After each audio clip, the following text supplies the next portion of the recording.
السلام علیکم ورحمۃ اللہ وبرکاتہ۔ ناظرین و سامعین، استقبال ہے آپ کا ہمارے یوٹیوب چینل دیار تھانوی پر۔ عام طور پر سمجھا جاتا ہے کہ ایصال ثواب صرف مرنے والوں کے لیے ہوتا ہے، لیکن کیا آپ جانتے ہیں کہ قرآن و حدیث کی روشنی میں آپ اپنے زندہ والدین، عزیز و اقارب اور دوستوں کو بھی اپنی نیکیوں کا ثواب پہنچا سکتے ہیں؟ آج کی اس ویڈیو میں ہم مستند حوالوں کے ساتھ اسی اہم مسئلے پر بات کریں گے۔ مسئلہ یہ ہے کہ اگر کوئی شخص قرآن مجید پڑھے، صدقہ و خیرات کرے یا کوئی بھی نیک کام کرے تو کیا وہ اس کا ثواب اپنے زندہ والدین یا کسی اور کو پہنچا سکتا ہے؟ آئیے اس کا جواب معتبر فقہی کتابوں اور قرآنی آیات کی روشنی میں دیکھتے ہیں۔ قرآن کریم کی متعدد آیات سے ثابت ہے کہ زندوں کے لیے دعا اور استغفار کرنا اصل میں انہیں ثواب پہنچانا ہی ہے۔ سورۃ محمد آیت نمبر 19 اللہ تعالیٰ نے حکم دیا ہے کہ اپنے گناہوں کے ساتھ ساتھ مومن مردوں اور عورتوں کے لیے بھی استغفار کریں۔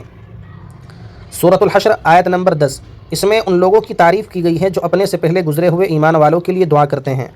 سورہ نوح آیت نمبر 28 حضرت نوح علیہ السلام نے دعا کی، اے میرے رب مجھے بخش دے اور میرے والدین کو بھی۔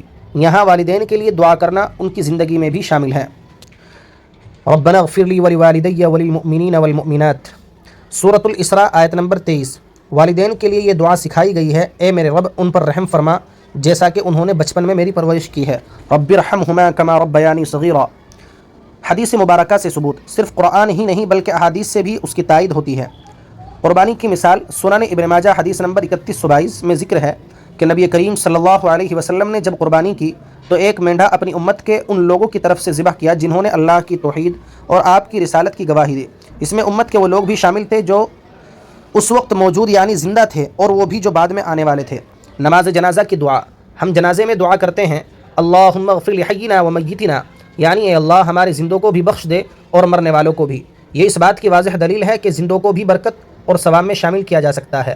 فقہا کی رائے، فقہ کی مشہور کتاب البحر الرائق اور بدائع الصنائع کے مطابق اہل سنت والجماعت کا یہ عقیدہ ہے کہ انسان اپنی نماز، روزہ، صدقہ یا کسی بھی نیکی کا ثواب دوسرے کو پہنچا سکتا ہے، چاہے وہ زندہ ہو یا مر گیا ہو، اس میں کوئی فرق نہیں ہے، ثواب سب کو پہنچتا ہے۔ خلاصہ یہ ہے کہ آپ قرآن خوانی کریں، ذکر و اذکار کریں یا مالی صدقہ دیں، آپ اس کا ثواب اپنے زندہ والدین کو بھی پہنچا سکتے ہیں۔